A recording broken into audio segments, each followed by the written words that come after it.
A Índia bate novo recorde mundial de contaminação pela doença do coronavírus de 2019, com 83.883 casos novos num dia. A Índia soma 3 milhões e 900 mil casos confirmados, abaixo apenas dos Estados Unidos e do Brasil, e 68.500 mortes, abaixo da média mundial, considerando a população de 1 bilhão 382 milhões de pessoas. Neste ritmo, deve passar o Brasil neste fim de semana em número de casos. Primeiro-ministro ultradireitista Narendra Modi quer reativar a economia, que sofreu uma queda de 23,9% no segundo trimestre. A reabertura do metrô nas grandes cidades pode tornar a situação ainda pior. No início da pandemia, 70% dos casos novos na Índia eram em grandes cidades. Hoje, 2/3 são registrados em cidades pequenas e zonas rurais. Com mais 830 mortes e 44.728 casos novos em 24 horas, o Brasil soma 124.479 mortes e mais de 4 milhões e 46 mil casos confirmados da Covid-19. A média diária de mortes nos últimos 7 dias voltou a cair, agora para 858. Há uma desaceleração no estado de São Paulo, onde a ocupação de leitos de terapia intensiva está um pouco acima da metade. O total de casos confirmados no mundo chegou a 26.221.000, com quase 869 mil mortes e mais de 18.664.000 pacientes curados, embora muitos apresentem sequelas de longo prazo. 7.000 trabalhadores da saúde morreram, 1.320 no México, 1.077 nos Estados Unidos, 649 no Reino Unido e 634 no Brasil. Dos doentes em tratamento no mundo inteiro, só 1% está em situação crítica.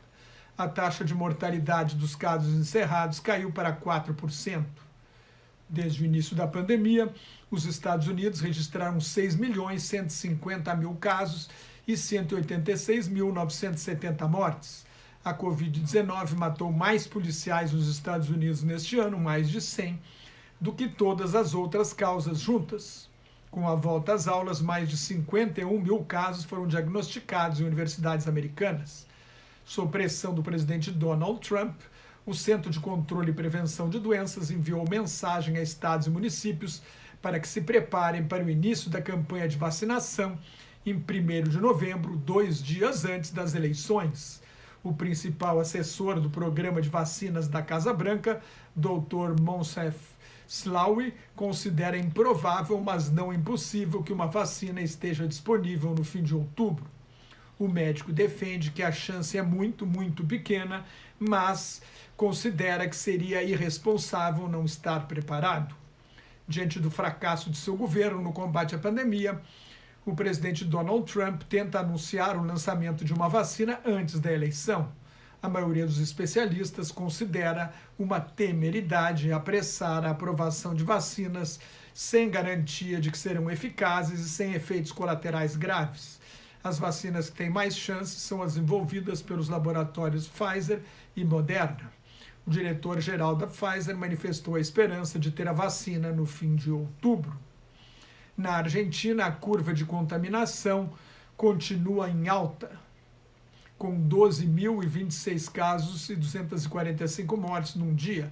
A Argentina passou de 451 mil casos e 9.361 mortes.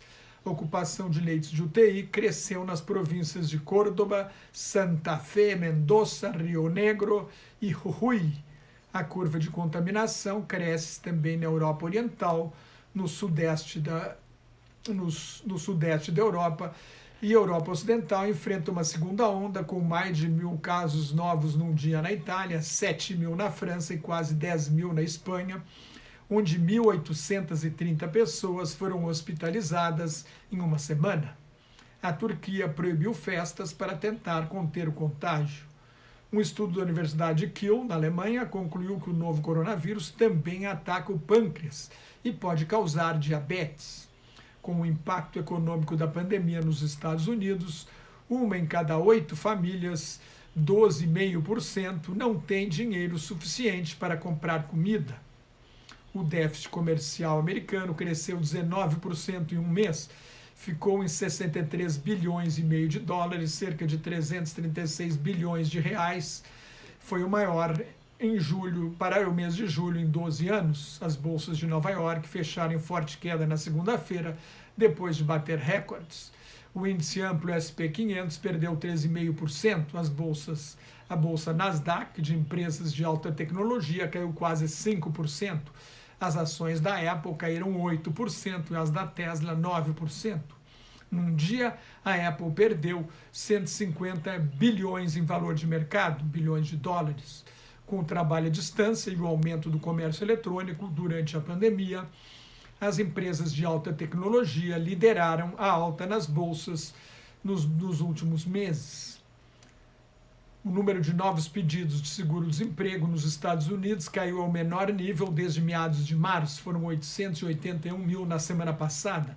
Nesta sexta-feira sai o relatório mensal de emprego do Departamento do Trabalho, uma boa indicação sobre a recuperação da maior economia do mundo e do mercado de trabalho.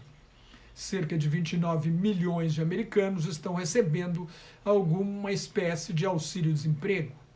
Outras notícias internacionais: a primeira-ministra da Alemanha, Angela Merkel, está sob pressão para cancelar o projeto do gasoduto Nord Stream 2 para levar gás da Rússia para a Europa, depois que médicos alemães constataram que o líder da oposição russa, Alexei Navalny, foi envenenado, provavelmente pela ditadura de Vladimir Putin.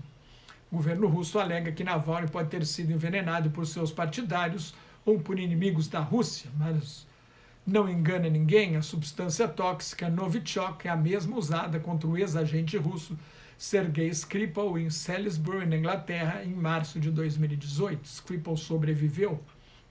A agência de pesquisa na internet, uma fábrica de notícias falsas da Rússia, está em plena atividade para ajudar Donald Trump em mais uma eleição, como fez em 2016. Uma das jogadas é apresentar o candidato do Partido Democrata como velho demais e senil. O Facebook vai proibir propaganda política uma semana antes das eleições. As pesquisas realizadas depois das convenções partidárias não mostram muita variação nos Estados Unidos. Biden lidera com uma vantagem de 7 a 8 pontos percentuais no país como um todo e também está na frente nos estados decisivos. Mais notas e comentários sobre política internacional no meu blog Globalização em Crise, que está em nelsonfrancojobim.blogspot.com, no meu Twitter e no Facebook, onde também colaboro com o grupo Quarentena News. Cuide-se, fique em casa se não tiver nada muito importante a fazer na rua e muito obrigado pela sua atenção.